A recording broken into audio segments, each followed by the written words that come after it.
Black Hat. Hollister studied the old map. It had been folded and tucked inside a book on ghost towns he had found at a yard sale. There was one ghost town called Almost. The ghost town must be somewhere around here. It's just that all the major highways were rerouted and now go past Almost. Almost was never much of a town, though in its day the stagecoach made a regular stop for deliveries and mail. But there have been a few saloons with dance hall girls, a sheriff, and a deputy in a small jail. Local church replete with tombstones, a barber shop, and a local doctor and schoolhouse. There were cattlemen, ranchers, desperados, and rustlers, all passing through in their own good time. Hollister, having discovered that Almost should be nearby, set out to explore the town for himself.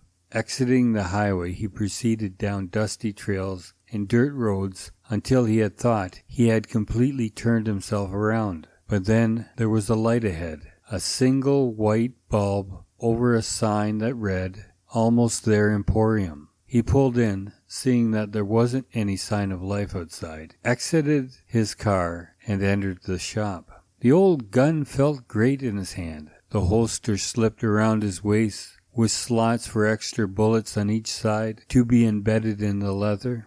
How old was this technology? Straight out of the Old West, I should guess. He leaned out the swinging doors of the hotel and passed outside into the midday sun. 2 horses were tied up nearby. He could smell the pungent odor of them. Must have been driven hard.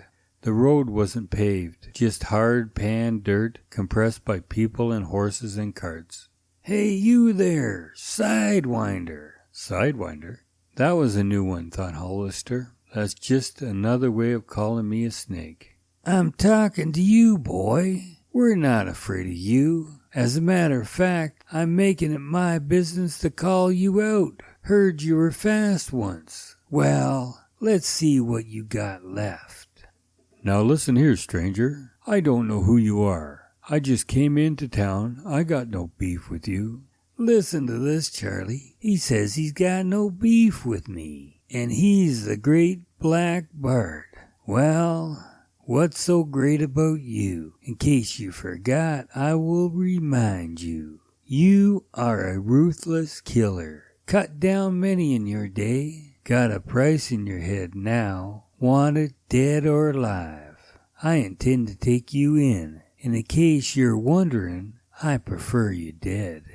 "What if I tell you you're mistaken? What if I tell you I am a school teacher? Came to town yesterday, found this old gun and holster at the Emporium up the road. Never shot a gun in my entire life." "So you're a complete innocent. Well, how do you explain the hat?" Hollister reached up and touched the hat. The storekeeper said it looked good on him. "Made to measure," were his exact words. He knew a sales pitch when he heard one. He purchased it anyways. Looking at it in the mirror, he admired himself and walked out with it on his head. "I got this old hat, the same place I got the holster and gun. The storekeeper said it drew it all together." "Uh-huh, if that's what you want to play at. But let me tell you one thing, Sidewinder. There ain't another man in this county who owns a black hat. A black hat is a sign of disrespect to all law-abiding folks. Take off that hat. Show the world what a true coward Black Bart is, and maybe I'll let you walk out of here with the laughter of town folks ringing in your ears."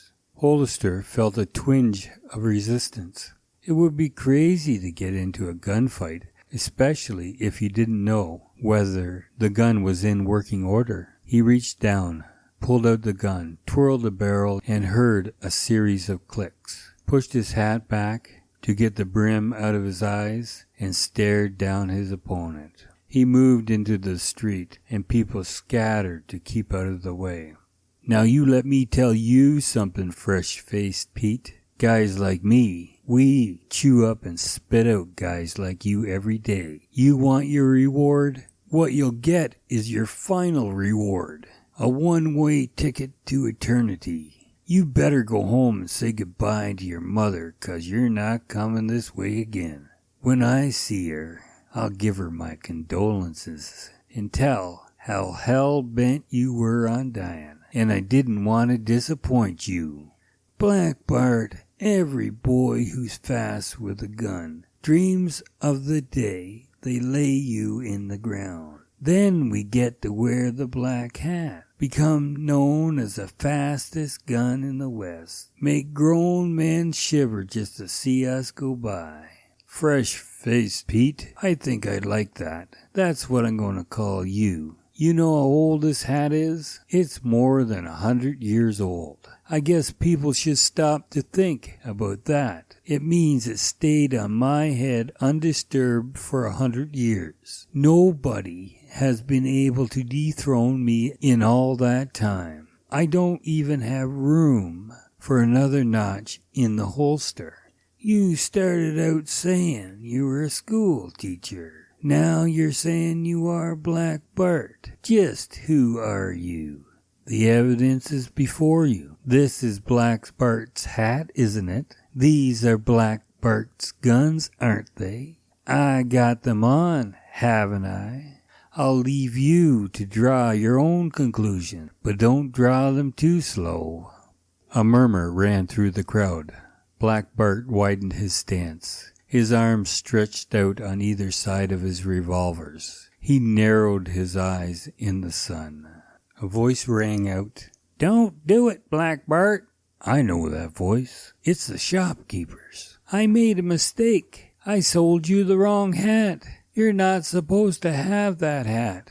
Black Bart's eyes grew fierce, turned kind of a reddish yellow, people say, with a deep, penetrating stare. The storekeeper snatched the black hat off Black Bart's head. He instantly returned to his old self. The street was clear. Only the storekeeper remained. "You okay?" "Yeah, I guess so. Where's Fresh-Faced Pete?" "Mister, people see all kinds when they come here. Depends on the costume they buy. Next time I might suggest the doctor's outfit or the sheriff. But whatever you do, don't come out here alone."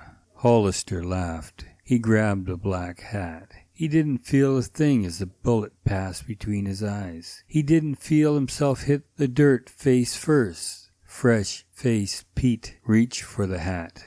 The Emporium owner stepped on his hand before he could reach it. "Tour's over, sonny boy. I'll take possession of these." He held both white and black hat in his hand. Hollister opened his eyes. Both him and Fresh-Faced Pete climbed into the back of the cart and were delivered to almost their Emporium. Hollister looked at his young companion. "Where are you going to?"